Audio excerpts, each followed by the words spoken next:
How easy is it to get up in the morning when you know you're not doing all that it takes? It's not very easy at all. You can just lay there awake thinking, oh, what's a few more minutes in bed? It won't matter much anyway. Wrong. It does matter. It will matter. Now, how easy is it to get up in the morning when you're pouring it on, doing the best you can, anxious to get going, make progress toward your dreams? It's a whole different story. When you're resting to renew your reserves, it's much different than resting to avoid your day. When you're psyched up and excited for your life, when you're excited for what you've planned to accomplish for the day, it's amazing. You'll wake up before the alarm clock even tries to startle you awake. Your successes fuel your ambition. Your successes give you extra energy. Your successes pave the way for more successes. It's the snowball effect. With one success, you're excited to meet another, and another, and another. And pretty soon, the disciplines that were so difficult in the beginning, the disciplines that got you going, are now part of your philosophy. How do you know when you're successful? Do you have to be a millionaire? No. All we ask of you is that you earn all you possibly can. If you earn $10,000 a year and that's the best you can do, that's enough. God and everything else will see to it that you're okay. The key is to just do the best you can. If it's $10,000 a year, wonderful. If it's $100,000 a year, wonderful. If it's $1 million a year, wonderful. It doesn't matter $10,000 a year or $1 million a year. It doesn't matter as long as you've done the best you possibly can. Earn the most you possibly can. Be the most you possibly can. And here's why. The essence of life is growth. The essence of life is growth, to do the best you can. And here's what's interesting. Humans are the only life form that will do less than they possibly can. Humans are the only life form that will settle for less. Every other life form except human beings strive to its maximum capacity. How tall will a tree grow? Approximately. As tall as it possibly can. You never heard of a tree growing half as high as it could. No, trees don't grow half. Trees send their roots down as deep as possible, stretch their limbs up as high as possible, produce every leaf possible and every fruit possible.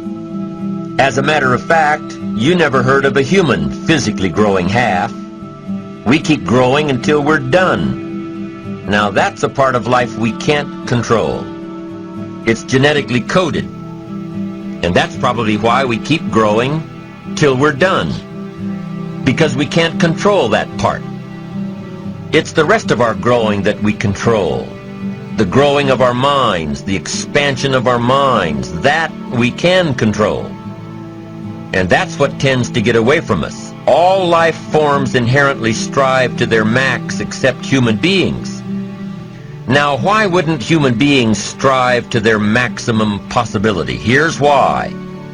Because we've been given the dignity of choice. It makes us different than alligators and trees and birds.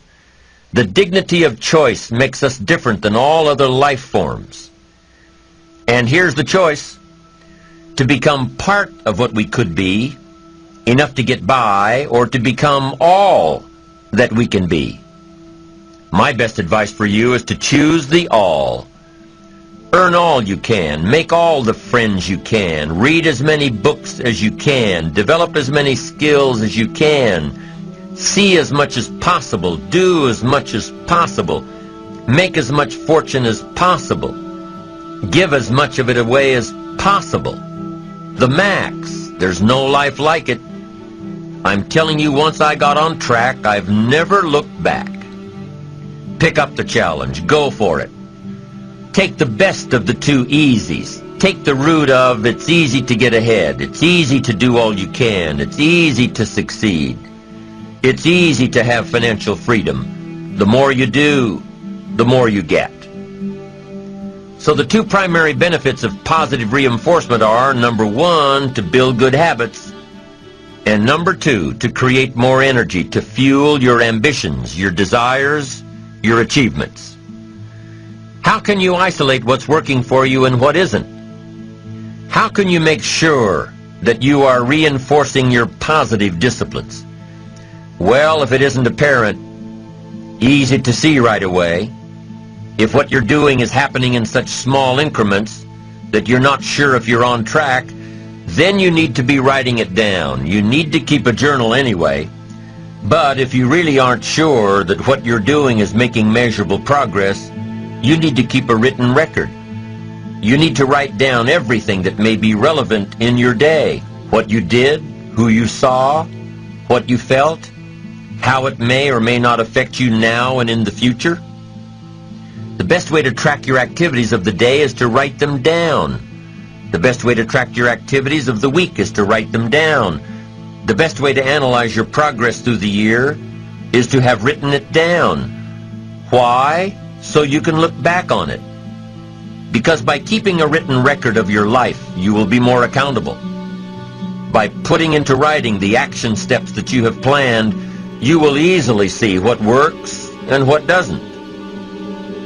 Most people just try to get through the day, never writing anything down, never keeping track of their progress along the way, never really knowing if they are doing all they can to reach their goals, to drive their ambition. But gifted people learn to get from the day. They don't let a day end without picking up some valuable experience, some emotional content, some idea that may positively affect their future. To get the most from a day, to learn the most from a day, you need to be able to reflect on the day. And how can you reflect on a day unless you record it in history?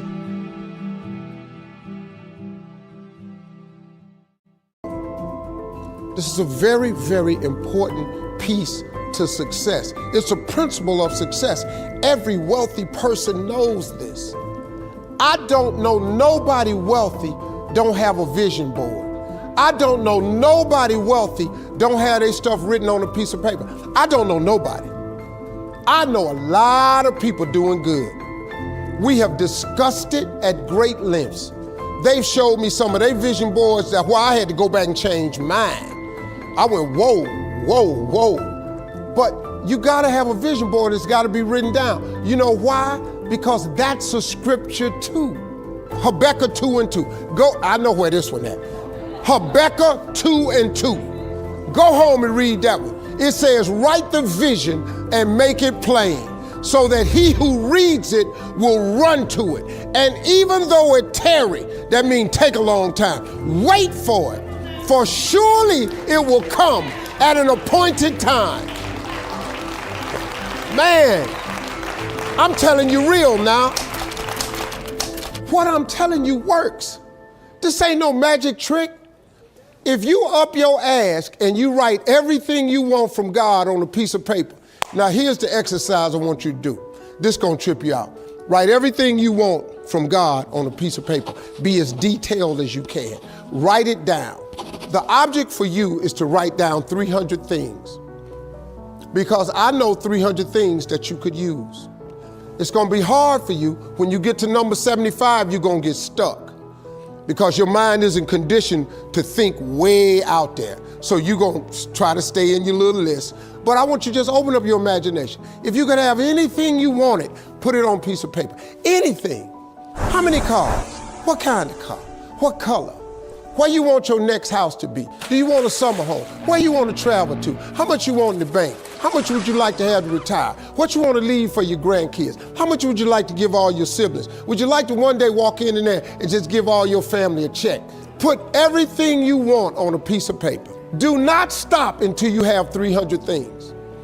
It's gonna take you a while. I'm telling you, when you get to 75, your brain gonna lock up. But keep writing it down. But every morning, read your list. I don't want you watching TV at night. I want you to read your list, unless it's Family Feud. Other than that, No, but seriously, take 5 minutes and read your list every night, every morning. 1 year from today, Wait 1 year from today and take a pen out and go down on your list and check off anything that has happened for you that's on that list. Listen to me. If you do that in faith, if you read your list with the expectation that God is going to do some great things for you, at the end of 1 year, you will be stunned, absolutely stunned at how much stuff comes off that list. I promise you, at least 30 things will be off that list. At minimum, 10% of your list will come true. You know how I know? Because I know a lot of people that done it. But you know how I really know? Because I did it.